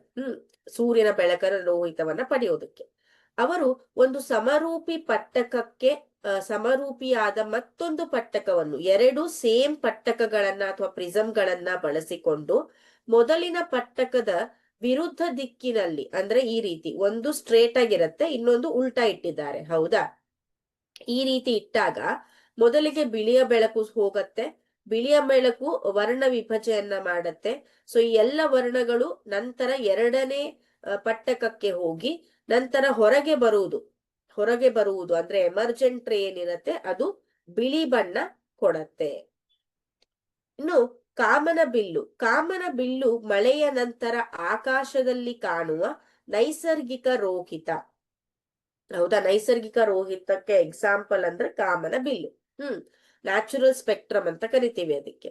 ಸೊ ವಾತಾವರಣದಲ್ಲಿ ಅತಿ ಸಣ್ಣ ನೀರಿನ ಹನಿಗಳು ಏನಿರ್ತಾವೆ, ತೇವಾಂಶದಿಂದ ಕೂಡಿದ ಅತಿ ಸಣ್ಣ ನೀರಿನ ಹನಿಗಳು ಸಣ್ಣ ಪಟ್ಟಕಗಳಂತೆ ವರ್ತಿಸಿ ಸೂರ್ಯನ ಬಿಳಿ ಬೆಳಕಿನ ಆಂತರಿಕ ಪ್ರತಿಫಲನ, ಇಂಟರ್ನಲ್ ರಿಫ್ಲೆಕ್ಷನ್ ಅಂತ ಕರಿತೇವೆ. ಸೊ ಇದರಿಂದ ವರ್ಣ ವಿಭಜನೆಯನ್ನ ಉಂಟು ಮಾಡ್ತವೆ. ಇನ್ನು ಕಾಮನಬಿಲ್ಲು ಯಾವಾಗಲೂ ಸೂರ್ಯನ ವಿರುದ್ಧ ದಿಕ್ಕಿನಲ್ಲಿ, ಈ ಕಡೆ ಸೂರ್ಯ ಇದ್ರೆ ಈ ಕಡೆ ಕಾಮನಬಿಲ್ಲು ಇರುತ್ತೆ. ಸೂರ್ಯನ ಬೆಳಕಿರುವ ಸಮಯದಲ್ಲಿ ನೀವು ಜಲಪಾತದ ಬಳಿ ಅಥವಾ ನೀರಿನ ಕಾರಂಜಿಯ ಬಳಿ ಸೂರ್ಯ ನಿಮ್ಮ ಹಿಂದಿರುವಂತೆ ನಿಂತರೆ ಕಾಮನಬಿಲ್ಲನ್ನ ನೀವು ನೋಡಬಹುದು. ಇನ್ನು ವಾಯುಮಂಡಲದಲ್ಲಿ ವಕ್ರೀಭವನ. ಎಲ್ಲೆಲ್ಲಿ ನೋಡ್ತೇವೆ ನಾವು ವಕ್ರೀಭವನವನ್ನ?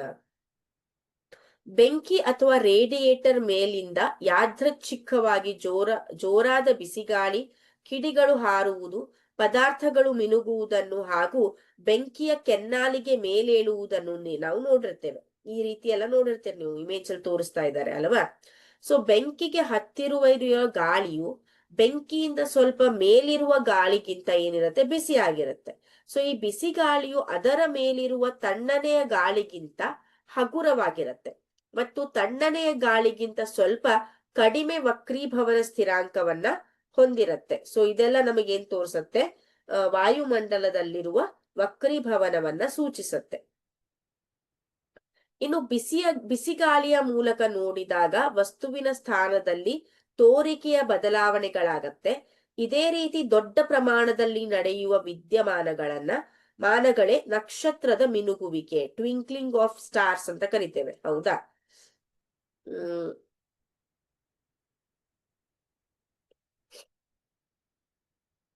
ಸೊ ನಕ್ಷತ್ರದ ಮಿನುಗುವಿಕೆ ಯಾವ ರೀತಿ ಆಗತ್ತೆ?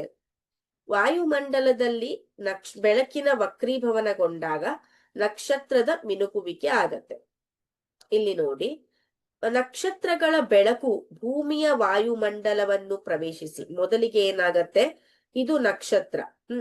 ಸೊ ನಕ್ಷತ್ರದ ಬೆಳಕು ಭೂಮಿಯ ವಾಯುಮಂಡಲವನ್ನ ಪ್ರವೇಶಿಸಿ ಭೂಮಿಯನ್ನು ತಲುಪುವ ಮುನ್ನ ಸತತವಾಗಿ ಕಂಟಿನ್ಯೂಯಸ್ ಆಗಿ ವಕ್ರೀಭವನ ಹೊಂದಿರುತ್ತೆ. ಇನ್ನು ವಾಯುಮಂಡಲವು ನಕ್ಷತ್ರದ ಬೆಳಕನ್ನು ಲಂಬದ ಕಡೆ ಬಾಗಿಸುವುದರಿಂದ ನಕ್ಷತ್ರದ ತೋರಿಕೆಯ ಸ್ಥಾನ, ನಕ್ಷತ್ರ ಇಲ್ಲಿರತ್ತೆ ಬಟ್ ನಮಗ್ ಕಾಣಿಸೋದು ಇಲ್ಲಾಗತ್ತೆ, ಅದರ ನೈಜ ಸ್ಥಾನಕ್ಕಿಂತ ಏನದು ಬೇರೆಯಾಗಿರುತ್ತೆ.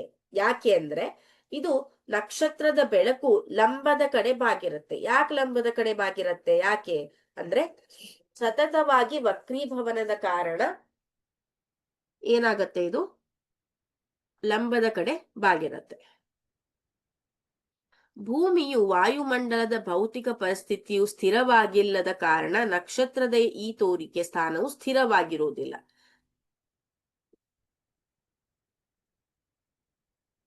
ನೆಕ್ಸ್ಟ್, ಶೀಘ್ರ ಸೂರ್ಯೋದಯ ಮತ್ತು ವಿಳಂಬಿತ ಸೂರ್ಯಾಸ್ತ ಅಂತ ಕರಿತೇವೆ. ಹೌದಾ?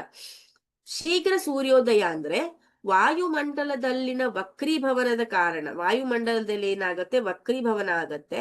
ಸೊ ಇದರಿಂದ ಸೂರ್ಯನ ವಾಸ್ತವ ಸೂರ್ಯೋದಯಕ್ಕಿಂತ 2 ನಿಮಿಷ ಮೊದಲು ಮತ್ತು ವಾಸ್ತವ ಸೂರ್ಯಾಸ್ತಕ್ಕಿಂತ 2 ನಿಮಿಷದ ನಂತರ ನಮಗೆ ಗೋಚರಿಸುತ್ತೆ ಯಾರು?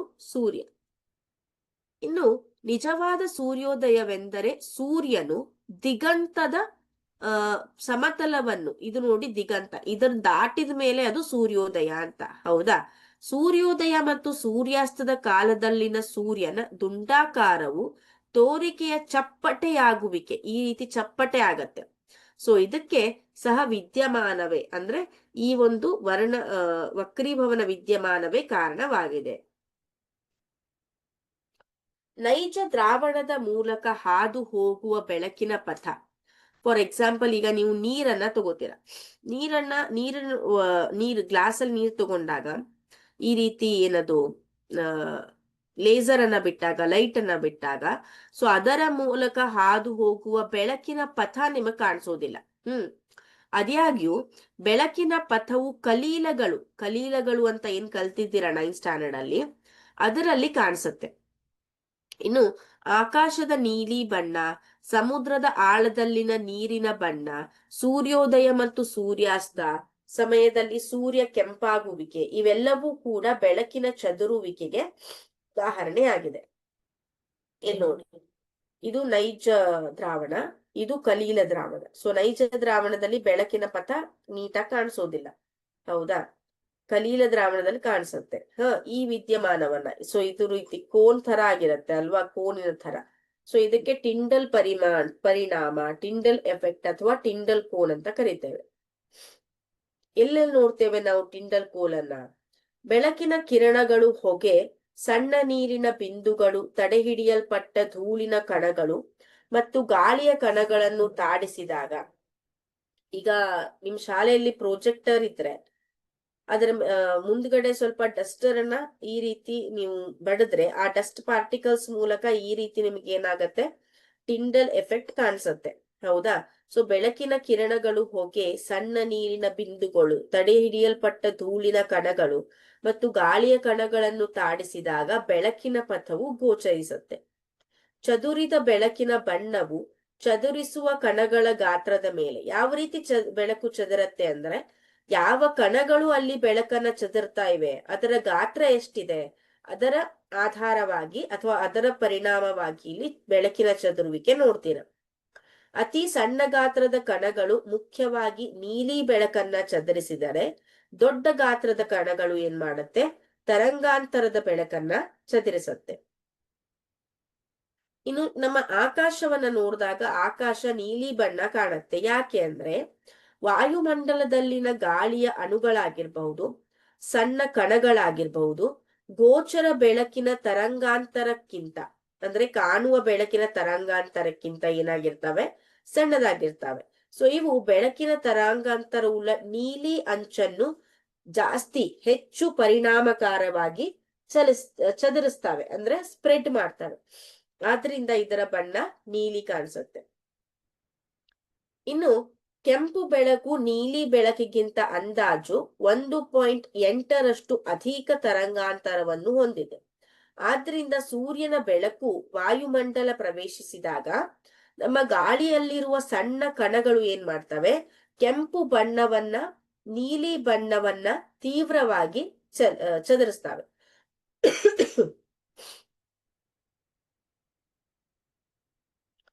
ಭೂಮಿಗೆ ವಾಯುಮಂಡಲ ಇದ್ದಿದ್ದರೆ ಯಾವುದೇ ಬೆಳಕಿನ ಚದುರುವಿಕೆ ಇರುತ್ತಿರಲಿಲ್ಲ.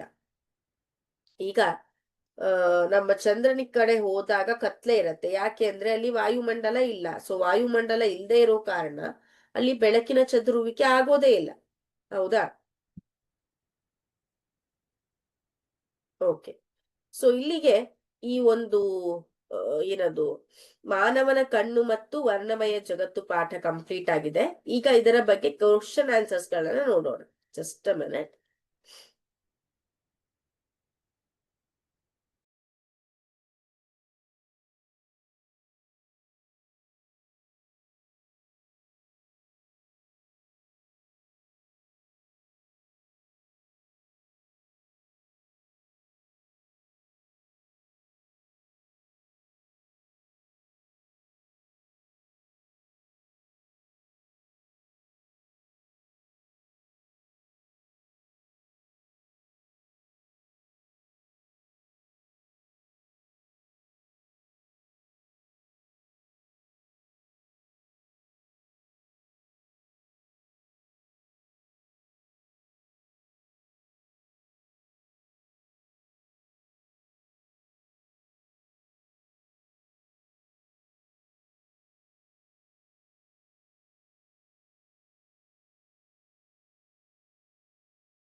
ಓಕೆ. ಸೊ ಈ ಪಾಠದಿಂದ ನಮಗೆ probably just a minute total 6 ಅಂಕಗಳು ಅಥವಾ 5 ಅಂಕಗಳು ಏನಾಗಬಹುದು ಬರಬಹುದು. Just I am sharing the question and answers. Okay, so ಮೊದಲಿಗೆ ಮಾನವನ ಕಣ್ಣು ಈ ಸಾಧನದಂತೆ ಕಾರ್ಯನಿರ್ವಹಿಸುತ್ತದೆ. ಎ ದ್ವಿಚಕ್ರ ವಾಹನ, B camera, C mobile, D TV. Yes, ಏನಿದ್ರ ಉತ್ತರ? ಯಾವ ರೀತಿ ಉತ್ತರ ಕೊಡಬೇಕು? ಕ್ವಶನ್ ನಂಬರ್ ಅನ್ನ ಹಾಕಿ ಆಪ್ಷನ್ಸ್ ಅನ್ನ ಬರೀರಿ. ಮಾನವನ ಕಣ್ಣು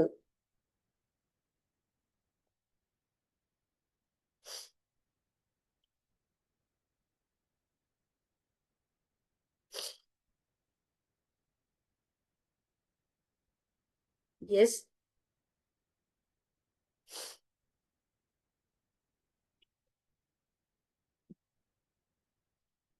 ಉತ್ತರ ಏನ್ ನಿಮ್ದು? 1ನೇ ಪ್ರಶ್ನೆಗೆ ಉತ್ತರ ಮಾನವನ ಕಣ್ಣು ಈ ಸಾಧನದಂತೆ ಕಾರ್ಯನಿರ್ವಹಿಸುತ್ತದೆ. Okay, Bharat answered it. Rekha HK, Bhagyaraju, Nagaraj, then anyone else?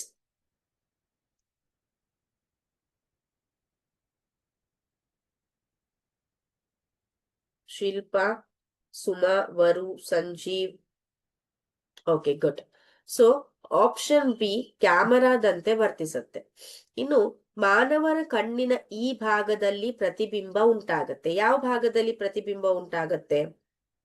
Cornea, B ವರ್ಣಪಟಲ, C ರಟೀನಾ ಅಥವಾ ಅಕ್ಷಿಪಟಲ, ಡಿ ಚಾಕ್ಷುಷ ನರ.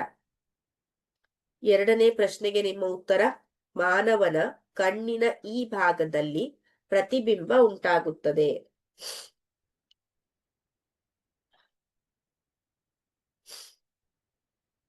ರೇಖಾ answered it. Nagaraju,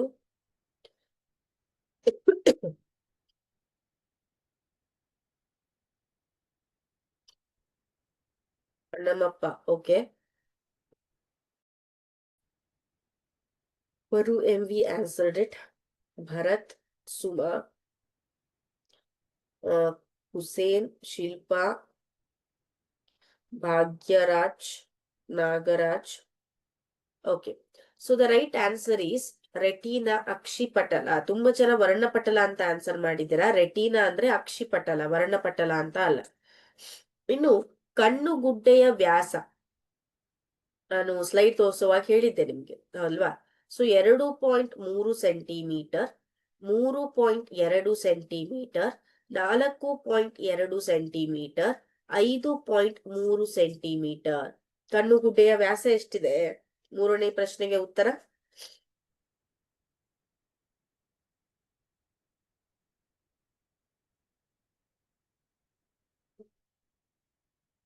Nagaraju answered it. Rekha, Hussain,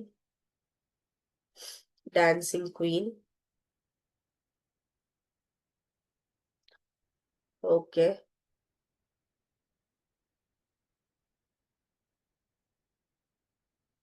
Suma.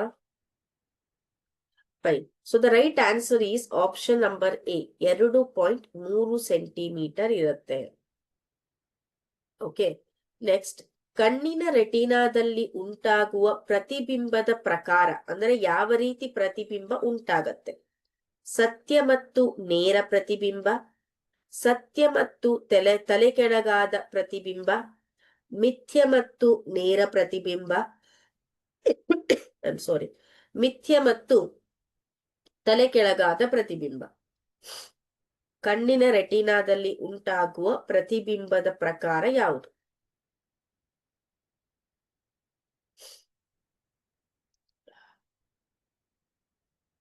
Fourth one, Nagaraju answered it. Question number hockey options ಅನ್ನ ಬರೀರಿ. ಡ್ಯಾನ್ಸಿಂಗ್ ಕ್ವೀನ್, ಶಿಲ್ಪಾ, ರೇಖಾ, ಹುಸೇನ್, ಸೈಯದ್. ಕ್ವಶನ್ ನಂಬರ್ ಹಾಕಿ. ಹನುಮಪ್ಪ. ಓಕೆ, ಸತ್ಯ ಮತ್ತು ತಲೆ ಕೆಳಗಾದ ಪ್ರತಿಬಿಂಬ ಅಂದ್ರೆ ವಿರ್ಚುವಲ್, ನಾವೇನಂತ ಕರಿತೇವೆ? ವಿರ್ಚುವಲ್. ವಿರ್ಚುವಲ್ ಮತ್ತೆ ಇನ್ವರ್ಟೆಡ್, ಹೌದಾ? ಉಲ್ಟಾ ಆಗಿರತ್ತೆ. ಇನ್ನು ಕಣ್ಣಿನಲ್ಲಿರುವ ಈ ಜೀವಕೋಶಗಳ ಸಹಾಯದಿಂದ ನಮಗೆ ಬೆಳಕು ಮತ್ತು ಬಣ್ಣಗಳ ಗ್ರಹಿಕೆ ಸಾಧ್ಯವಾಗುತ್ತದೆ. ಸೊ ಕಣ್ಣಿನಲ್ಲಿ ಕೆಲವೊಂದಿಷ್ಟು ಸ್ಪೆಷಲೈಸ್ಡ್ ವಿಶಿಷ್ಟ ಅಥವಾ ವಿಶೇಷವಾದಂತಹ ಜೀವಕೋಶಗಳಿವೆ. ಸೊ ಈ ಜೀವಕೋಶಗಳಿಂದ ನಮಗೆ ಬೆಳಕು ಮತ್ತು ಬಣ್ಣಗಳ ಗ್ರಹಿಕೆ ಸಾಧ್ಯವಾಗತ್ತೆ ಅಂತ ಹೇಳಿದ್ದಾರೆ. ಯಾವ ಕೋಶಗಳವು? ಸೀಲಿಯರಿ ಸ್ನಾಯು ಕೋಶಗಳು, ವರ್ಧನ ಕೋಶಗಳು, ದೃಶ್ಯ ಗ್ರಾಹಕ ಕೋಶಗಳು, ಕಾಚರ ರಸಧಾತು ಕೋಶಗಳು. ರೆಟಿನಾನ ಎಕ್ಸ್ಪ್ಲೇನ್ ಮಾಡುವಾಗ ಹೇಳಿದ್ದೆ, ಹೌದಾ? ಸೊ 5ನೇ answer dancing queen, Rekha, Nagaraju, Bharat, Shilpa. Okay, very good. So option C ದೃಶ್ಯ ಗ್ರಾಹಕ ಕೋಶಗಳು ಅನ್ನೋದು ಸರಿಯಾದ ಉತ್ತರ ಆಗತ್ತೆ. ರೈಟ್. Next question. ಕಣ್ಣಿನ ಹೊಂದಾಣಿಕೆ ಎಂದರೆ ಏನು? ಕಣ್ಣಿನ ಹೊಂದಾಣಿಕೆ ಅಂದ್ರೆ ಕಣ್ಣಿನ ಮಸೂರದ ಸಂಗಮ ದೂರವನ್ನು ಹೊಂದಾಣಿಕೆ ಮಾಡುವುದು, ಕಣ್ಣಿನ ಮಸೂರದ ದೃಕ್ ಕೇಂದ್ರವನ್ನು ಹೊಂದಾಣಿಕೆ ಮಾಡುವುದು, ಕಣ್ಣಿನ ಮಸೂರದ ತ್ರಿಜ್ಯವನ್ನು ಹೊಂದಾಣಿಕೆ ಮಾಡುವುದು, ಕಣ್ಣಿನ ಮಸೂರದ ಅಪಾರದರ್ಶಕತೆಯನ್ನು ಹೊಂದಾಣಿಕೆ ಮಾಡುವುದು. ಏನು ಕಣ್ಣಿನ ಹೊಂದಾಣಿಕೆ ಅಂದ್ರೆ?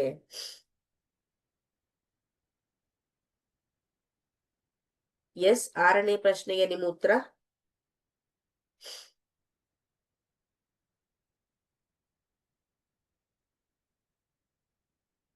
ಓಕೆ, ಡ್ಯಾನ್ಸಿಂಗ್ ಕ್ವೀನ್, ರೇಖಾ, ಹುಸೇನ್,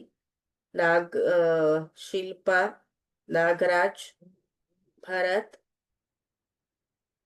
ಹನುಮಪ್ಪ. ಓಕೆ, ಸೊ ಕಣ್ಣಿನ ಮಸೂರದ ಸಂಗಮ ದೂರವನ್ನು ಹೊಂದಾಣಿಕೆ ಮಾಡುವುದು, ಇದಕ್ಕೆ ನಾವು ಕಣ್ಣಿನ ಸಾಮರ್ಥ್ಯ ಅಥವಾ ಕಣ್ಣಿನ ಹೊಂದಾಣಿಕೆ ಅಂತ ಕರಿತೇವೆ. ರೈಟ್. Next question. ಒಂದು ವಸ್ತುವನ್ನು ನಾವು ಆರಾಮವಾಗಿ ವೀಕ್ಷಿಸಲು ಅದು ನಮ್ಮಿಂದ ಕನಿಷ್ಠ ಎಷ್ಟು ಅಂತರದಲ್ಲಿರಬೇಕು? A 12 centimetre, B 25 centimetre, C 15 centimetre, D 18 centimetre. Yes, tell me the answer.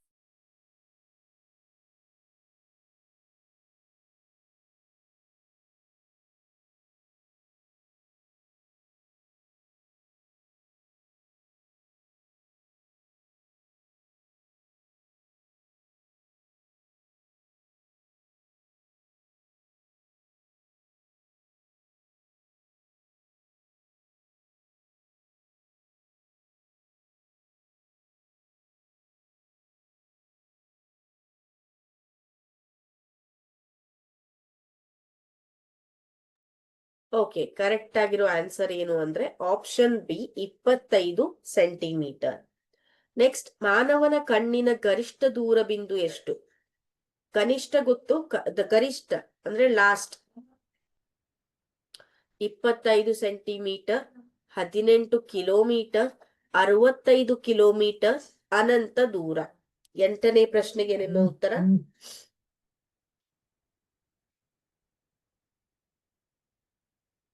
S,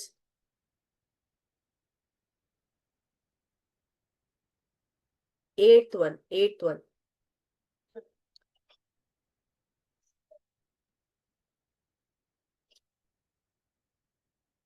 Okay, Rekha answered it. Nagaraj, Bharat,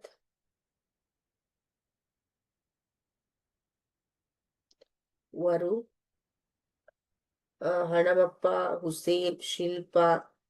The right answer is option D, ಅನಂತ ದೂರ. 25 ಸೆಂಟಿಮೀಟರ್ ಇಂದ ಅನಂತ ದೂರದವರೆಗೂ ನಮಗೆ ಗರಿಷ್ಠ ದೂರ ಬಿಂದು ಇರುತ್ತೆ. ಕ್ಯಾಟರಾಕ್ಟ್ ಎಂಬುದು ಏನು? ವಯಸ್ಸಾದವರಲ್ಲಿ ಉಂಟಾಗುವ ಕಣ್ಣಿನ ಪೊರೆ, ವಯಸ್ಕ ವ್ಯಕ್ತಿಗಳಲ್ಲಿ ಉಂಟಾಗುವ ಕಣ್ಣಿನ ಅಸಮನ ವ್ಯಾಕೋಚನೆ, ವಯಸ್ಸಾದವರಲ್ಲಿ ಉಂಟಾಗುವ ಕಣ್ಣಿನ ಬಿರುಕು, ಚಿಕ್ಕ ಮಕ್ಕಳಲ್ಲಿ ಉಂಟಾಗುವ ಕಣ್ಣಿನ ದೋಷ. ಎಸ್, 9ನೇ ಪ್ರಶ್ನೆಗೆ ನಿಮ್ಮ ಉತ್ತರ.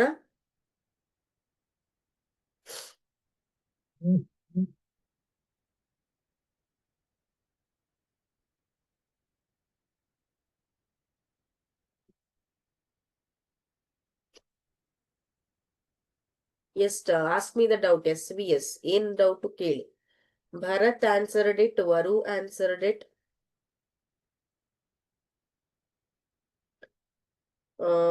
ಓಕೆ, ಹುಸೇನ್. ಆಪ್ಷನ್ ಎ, ವಯಸ್ಸಾದವರಲ್ಲಿ ಉಂಟಾಗುವ ಕಣ್ಣಿನ ಪೊರೆಗೆ ಕ್ಯಾಟರಾಕ್ಟ್ ಅಂತ ಕರಿತೇವೆ. ಇನ್ನು ಸಮೀಪದ ವಸ್ತುಗಳು ಸ್ಪಷ್ಟವಾಗಿ ಕಂಡು ದೂರದ ವಸ್ತುಗಳು ಸ್ಪಷ್ಟವಾಗಿ ಕಾಣದಿದ್ದರೆ ದೂರದೃಷ್ಟಿ, ಸಮೀಪ ದೃಷ್ಟಿ, cataract, press ಬಯೋಪಿಯಾ.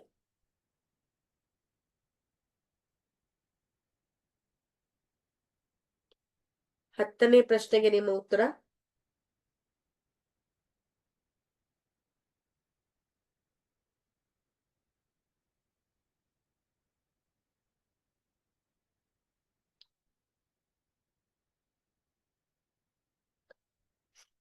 Okay, very good. B, ಸಮೀಪ ದೃಷ್ಟಿ. ನೆಕ್ಸ್ಟ್ ಕ್ವಶನ್, ಮಯೋಪಿಯಾ ಅಂತ ಕರಿತೇವೆ ಅದಕ್ಕೆ. ಸಮೀಪ ದೃಷ್ಟಿ ಇದ್ದಾಗ ಈ ಮಸೂರವನ್ನು ಬಳಸಿ ಸರಿಪಡಿಸಬಹುದು. ಪೀನ ಮಸೂರ, ನಿಮ್ನ ಮಸೂರ, ಸಮತಲ ದರ್ಪಣ, ಗೋಳೀಯ ಮಸೂರ. 11ನೇ ಪ್ರಶ್ನೆ.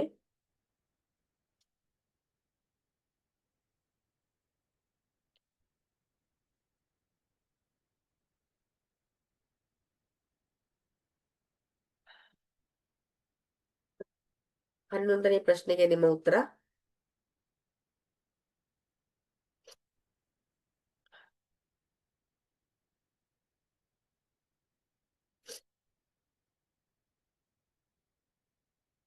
ವೆರಿ ಗುಡ್, ಅದು ನಿಮ್ನ ಮಸೂರ.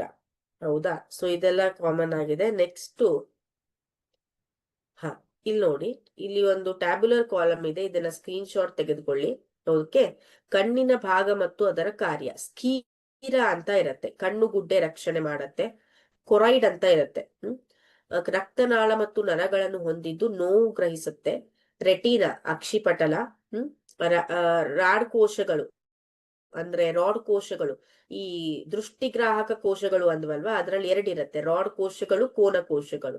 ರಾಡ್ ಕೋಶಗಳು ಮಂದ ಬೆಳಕನ್ನ ಗ್ರಹಿಸತ್ತೆ, ಕೋನ್ ಕೋಶಗಳು ಪ್ರಕಾಶ ಬೆಳಕನ್ನ ಗ್ರಹಿಸತ್ತೆ. ಕಾರ್ನಿಯಾ ಪಾರದರ್ಶಕವಾಗಿದ್ದು ಬೆಳಕಿನ ಕಿರಣವನ್ನ ಪ್ರವೇಶಿಸುವುದಕ್ಕೆ ಏನ್ ಮಾಡತ್ತೆ, ಹೆಲ್ಪ್ ಮಾಡತ್ತೆ. ಐರಿಸ್ ಅಂದ್ರೆ ವರ್ಣಪಟಲ, ಇದು ಪಾಪೆಯ ಕಣ್ಣು ಗಾತ್ರವನ್ನ ನಿಯಂತ್ರಿಸುತ್ತೆ. ಕಣ್ಣಿನೊಳಗೆ ಪ್ರವೇಶಿಸುವ ಬೆಳಕನ್ನ ನಿಯಂತ್ರಿಸುವುದು ಕಣ್ಣು ಪಾಪೆ. ಸ್ಫಟಿಕ ಮಸೂರ ವಕ್ರೀಭವನಗೊಳಿಸುತ್ತೆ.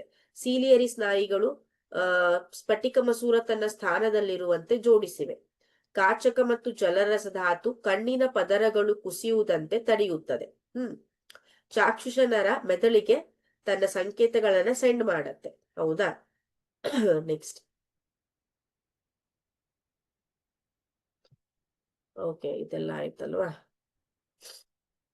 ದೃಷ್ಟಿ ವ್ಯಾಪ್ತಿ ಎಂದರೇನು? ಕಣ್ಣಿನ ಕನಿಷ್ಠ ಮತ್ತು ಗರಿಷ್ಠ ದೂರ ಬಿಂದುವನ್ನು ತಿಳಿಸಿ. ಏನು ದೃಷ್ಟಿ ವ್ಯಾಪ್ತಿ ಅಂದ್ರೆ? ಸಾಮಾನ್ಯವಾಗಿ ನಮ್ಮ ಕಣ್ಣು ವೀಕ್ಷಿಸಬಲ್ಲ ಕನಿಷ್ಠ ದೂರ ಮತ್ತು ಗರಿಷ್ಠ ದೂರ ಇವೆರಡರ ನಡುವಿನ ಅಂತರಕ್ಕೆ. ಸೊ ಕೆಲವೊಬ್ಬರಲ್ಲಿ ಕನಿಷ್ಠ ಮತ್ತು ಗರಿಷ್ಠ ದೂರ ವ್ಯತ್ಯಾಸ ಆಗ್ತಿರುತ್ತೆ. ಸೊ ಆ ಎರಡರ ನಡುವಿನ ಅಂತರಕ್ಕೆ ದೃಷ್ಟಿ ವ್ಯಾಪ್ತಿ ಅಂತ ಕರಿತೇವೆ.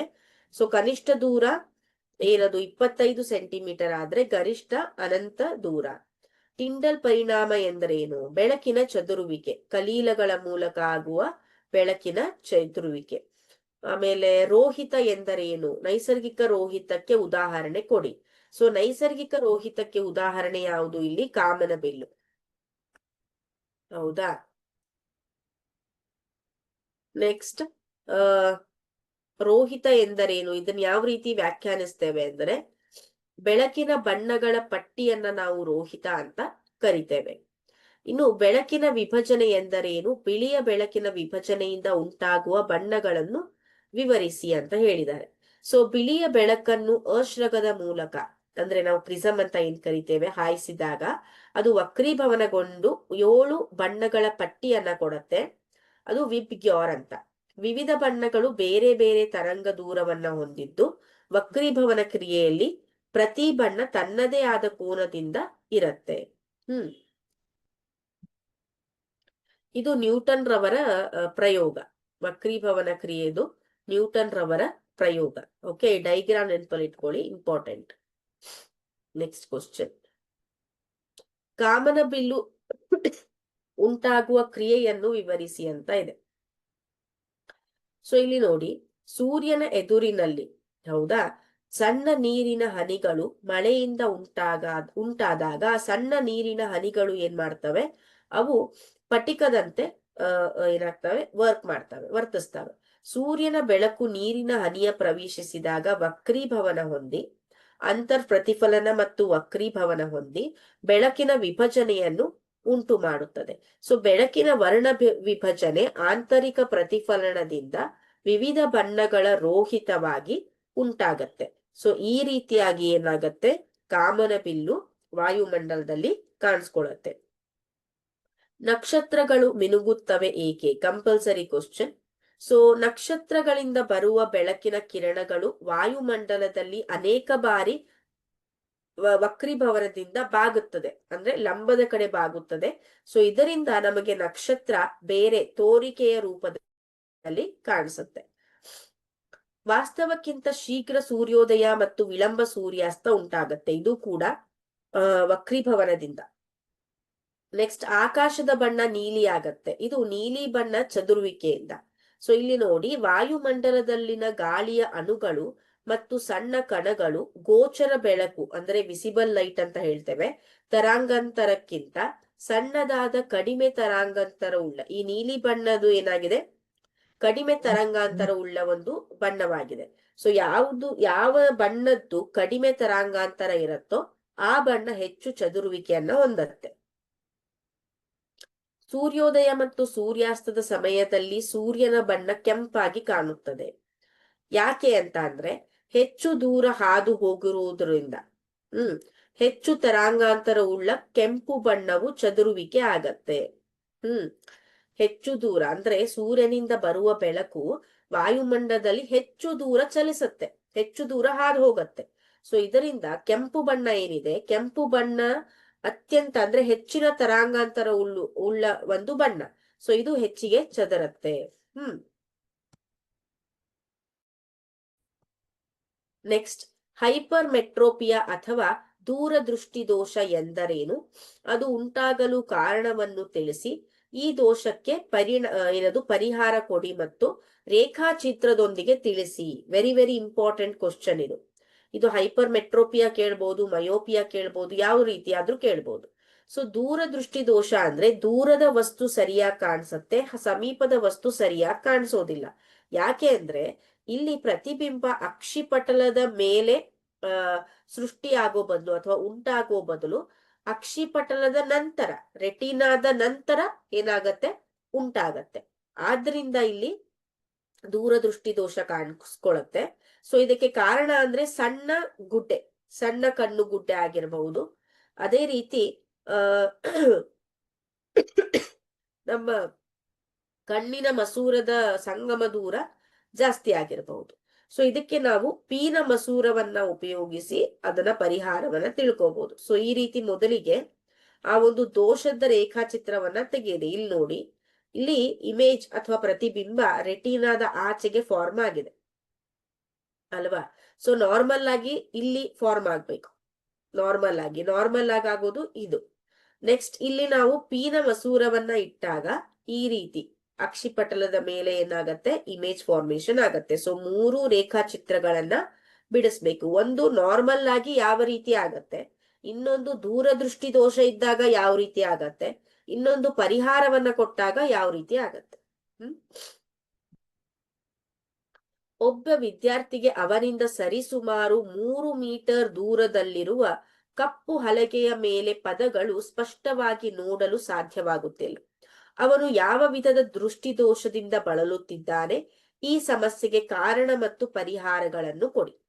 3 ಮೀಟರ್ ದೂರದಲ್ಲಿರುವ ಬ್ಲಾಕ್ ಬೋರ್ಡ್ ಮೇಲೆ ಇರುವ ವರ್ಡ್ಸ್ ಗಳು ಅವನಿಗೆ ಕಾಣಿಸ್ತಾ ಇಲ್ಲ. ಸೊ ಅವನು ಯಾವ ಇದರಿಂದ ಬಳಲ್ತಿದ್ದಾನೆ? ಸೊ ಅವನು ದೂರದೃಷ್ಟಿಯಿಂದ ಬಳಲ್ತಿದ್ದಾನೆ, ಹೌದಾ? ಪೀನ ಮಸೂರದಿಂದ ಪರಿಹಾರವನ್ನ ಕೊಡಬಹುದು. ಮಯೋಪಿಯಾ ಅಥವಾ ಸಮೀಪ ದೃಷ್ಟಿ ದೋಷ, ಇದು ಕೂಡ ಯಾವ ರೀತಿ ನೀವು ಹೈಪರ್ ಮೆಟ್ರೋಪಿಯಾ ದೂರದೃಷ್ಟಿ ದೋಷ ಎಕ್ಸ್ಪ್ಲೇನ್ ಮಾಡಿದ್ರು, ಇದನ್ನು ಕೂಡ ಅದೇ ರೀತಿ ಎಕ್ಸ್ಪ್ಲೇನ್ ಮಾಡ್ಬೇಕು. ಇಲ್ಲಿ ದೂರದ ವಸ್ತು ಕಣ್ಣಿಗೆ ಸರಿಯಾಗಿ ಕಾಣಿಸೋದಿಲ್ಲ, ಸಮೀಪದ ವಸ್ತು ಸಣ್ಣಿಗೆ ಸರಿಯಾಗಿ ಕಾಣಿಸುತ್ತೆ. ಆಮೇಲೆ ಇಲ್ಲಿ ಕಣ್ಣಿನ ಮಸೂರದ ವಿಪರೀತ ವಕ್ರತೆಯಿಂದ ಕಣ್ಣುಗುಡ್ಡೆಯ ಜಾಸ್ತಿ ಉದ್ದವಾಗಿರೋದ್ರಿಂದ ಈ ರೀತಿ ಪ್ರಾಬ್ಲಮ್ಸ್ ಗಳಾಗತ್ತೆ. Okay, fine. ಮತ್ತೆ ಏನಿದೆ ಇಲ್ಲಿ?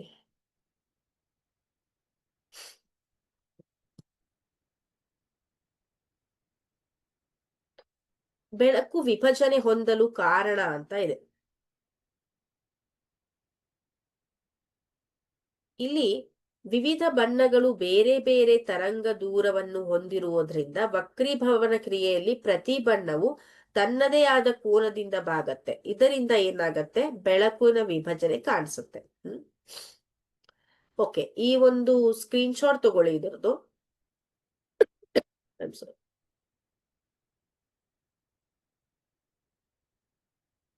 ಇಲ್ಲಿ ನೋಡಿ, ಸಮೀಪ ದೃಷ್ಟಿ. ಓಕೆ, ಸಮೀಪ ದೃಷ್ಟಿ ದೋಷ ಅರ್ಥ ಏನು ಅಂದ್ರೆ, ಸಮೀಪದ ವಸ್ತುಗಳು ಸ್ಪಷ್ಟವಾಗಿ ಕಾಣಿಸುತ್ತೆ, ದೂರದ ವಸ್ತುಗಳು ಸ್ಪಷ್ಟವಾಗಿ ಕಾಣಿಸೋದಿಲ್ಲ.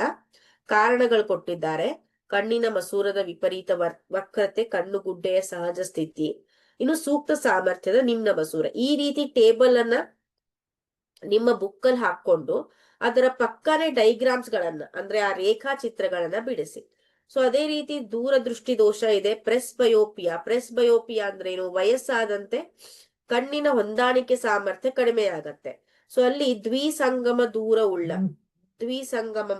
ಉಳ್ಳ ಏನದು ಮಸೂರಗಳನ್ನ ಉಪಯೋಗಿಸ್ತಾರೆ. ಇನ್ನು ಅಸ್ಟಿಗ್ಮ್ಯಾಟಿಸಮ್ ಅಂತ ಬರುತ್ತೆ. ಇದೇನು ಅಂದ್ರೆ ಕಣ್ಣಿನ ಮಸೂರದ ವಕ್ರತೆಯಲ್ಲಿನ ಅಪೂರ್ಣತೆ. ಅಸ್ಟಿಗ್ಮ್ಯಾಟಿಸಮ್ ಅಂತ. ಕಣ್ಣಿನ ಮಸೂರದ ವಕ್ರೀಭವನದಲ್ಲಿ ಇಲ್ಲೇನಾಗತ್ತೆ? ತೊಂದರೆ ಉಂಟಾಗತ್ತೆ. ಕಣ್ಣಿನ ಪೊರೆ ಬಗ್ಗೆ ಗೊತ್ತು, ಕ್ಯಾಟರಾಕ್ಟ್ ಅಂತ. ಓಕೆ, ಇದಾಯ್ತಲ್ವಾ? ಇನ್ನು ಇಲ್ಲೊಂದಿಷ್ಟಿತ್ತು. ಓಕೆ, 12ನೇ ಪ್ರಶ್ನೆಗೆ ಹೋಗೋಣ. ಈ 4 ಪ್ರಶ್ನೆ ಉಳಿದಿದ್ವು. ಬಿಕಾಸ್ ನಾನು 2-3 ಅಂಕಗಳ ಪ್ರಶ್ನೆಗಳನ್ನ ಕವರ್ ಮಾಡ್ಬೇಕಾಗಿತ್ತು, ಮಾಡಿದೆ. ಸೊ ಇಲ್ಲಿ ಇನ್ನೂ 4 ಪ್ರಶ್ನೆಗಳೇ ಉಳಿದಿವೆ, ಕವರ್ ಮಾಡ್ತೀನಿ. ದೂರದ ವಸ್ತುಗಳು ಸ್ಪಷ್ಟವಾಗಿ ಕಂಡು ಸಮೀಪದ ವಸ್ತುಗಳು ಸ್ಪಷ್ಟವಾಗಿ ಕಾಣದೇ ಇದ್ದರೆ ಅದಕ್ಕೆ ನಾವೇನಂತ ಕರಿತೇವೆ? ಸೊ ಅದಕ್ಕೆ ನಾವೇನಂತ ಕರಿತೇವೆ? 12ನೇ ಪ್ರಶ್ನೆಗೆ ನಿಮ್ಮ ಉತ್ತರ ಏನು ಮಕ್ಕಳೇ? ದೂರದ ವಸ್ತುಗಳು ಸ್ಪಷ್ಟವಾಗಿ ಕಾಣಿಸುತ್ತೆ, ಸಮೀಪದ ವಸ್ತುಗಳು ಸ್ಪಷ್ಟವಾಗಿ ಕಾಣಿಸ್ತಿಲ್ಲ.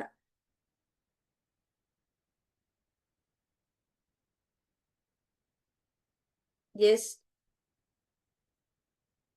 ಎ, ದೂರದೃಷ್ಟಿ. Okay, very good. ದೂರದೃಷ್ಟಿ ದೋಷ ಅಥವಾ ಹೈಪರ್ ಮೆಟ್ರೋಪಿಯಾ ಅಂತ ಕರಿತೇವೆ. ದೂರದೃಷ್ಟಿ ಇದ್ದಾಗ ಈ ಮಸೂರವನ್ನು ಬಳಸಿ Rekha answered it, Bharat answered it, Nagaraj, Hanumappa answered it. Good. So ದೂರದೃಷ್ಟಿ ಇದ್ದಾಗ ಈ ಮಸೂರವನ್ನು ಬಳಸಿ ಸರಿಪಡಿಸಬಹುದು. ಪಿ ನ ಮಸೂರ, ಬಿ ನಿಮ್ನ ಮಸೂರ, ಸಿ ಸಮತಲ ದರ್ಪಣ, ಡಿ ಗೋಳೀಯ ಮಸೂರ. ಎಸ್, 13ನೇ ಪ್ರಶ್ನೆಗೆ ನಿಮ್ಮ ಉತ್ತರ?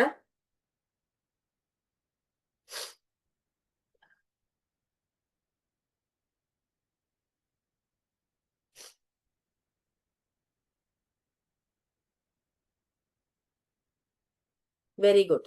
ರೇಖಾ HK answered it correctly. P ನ ಮಸೂರ. ಹೌದಾ? ಇನ್ನು ನಮ್ಮ ಇದಕ್ಕೆ ಯಾವುದಕ್ಕೆ ಸಮೀಪ ದೃಷ್ಟಿ ದೋಷಕ್ಕೆ ಮಯೋಪಿಯಾ ಅಂತ ಏನ್ ಕರಿತೇವೆ, ಅಲ್ಲಿ ನಿಮ್ನ ಮಸೂರವನ್ನ ಉಪಯೋಗಿಸ್ತೇವೆ. Next question. ಸಾಮಾನ್ಯವಾಗಿ ವಯಸ್ಸಾದಂತೆ ಕಣ್ಣಿನ ಮಸೂರವು ತನ್ನ ಸ್ಥಿತಿಸ್ಥಾಪಕ ಶಕ್ತಿಯನ್ನು ಕಳೆದುಕೊಂಡು ಆರಾಮವಾಗಿ ನೋಡಲು ಸಾಧ್ಯವಾಗದೆ ಇರುವ ದೃಷ್ಟಿ ದೋಷಕ್ಕೆ ಹೀಗೆನ್ನುತ್ತಾರೆ. ದೂರದೃಷ್ಟಿ, ಸಮೀಪ ದೃಷ್ಟಿ, ಕ್ಯಾಟರಾಕ್ಟ್, ಪ್ರೆಸ್ ಬಯೋಪಿಯಾ. 14ನೇ ಪ್ರಶ್ನೆಗೆ ನಿಮ್ಮ ಉತ್ತರ?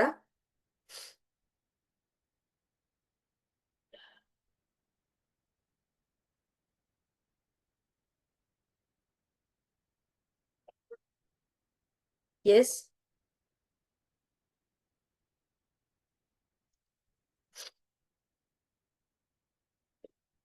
Very good. ಯಾರು ಹೇಳಿದ್ರು? Khaja Hussain, Rekha, then Bharat, okay, Nagaraj. Okay, D ಅನ್ನೋದು ಸರಿಯಾದ ಉತ್ತರ. ಪ್ರೆಸ್ ಬಯೋಪಿಯಾ ದೋಷ ಇದ್ದಾಗ ಈ ಮಸೂರವನ್ನು ಬಳಸಿ ಸರಿಪಡಿಸಬಹುದು. ಎ ಪೀನ ಮಸೂರ, ಬಿ ನಿಮ್ನ ಮಸೂರ, ಸಿ ದ್ವಿಸಂಗಮ ಮಸೂರ, D ಗೋಳೀಯ Darpana.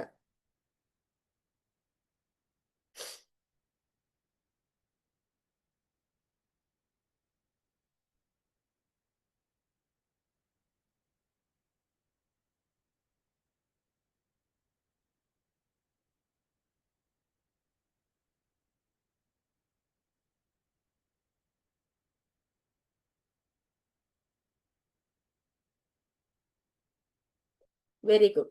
Hussein answered it. Option C, Dvisangama Masura. Nagaraj answered it. Shilpa. Okay. So option C ದ್ವಿಸಂಗಮ ಮಸೂರ ಅನ್ನೋದು ಸರಿಯಾದ ಉತ್ತರ. ಸೊ ಈ ರೀತಿ ಪ್ರಶ್ನೆಗಳು ನಮಗೆ ಈ ಪಾಠದಿಂದ ಬರಬಹುದು. ಇನ್ನು ಅನೇಕ ರೀತಿಯ ಪ್ರಶ್ನೆಗಳನ್ನ ರಿವಿಷನ್ ಕ್ಲಾಸಸ್ ಅಲ್ಲಿ ಸಾಲ್ವ್ ಮಾಡೋಣ. Okay fine. Then let me end up the session here. Have a nice day. Take care. By.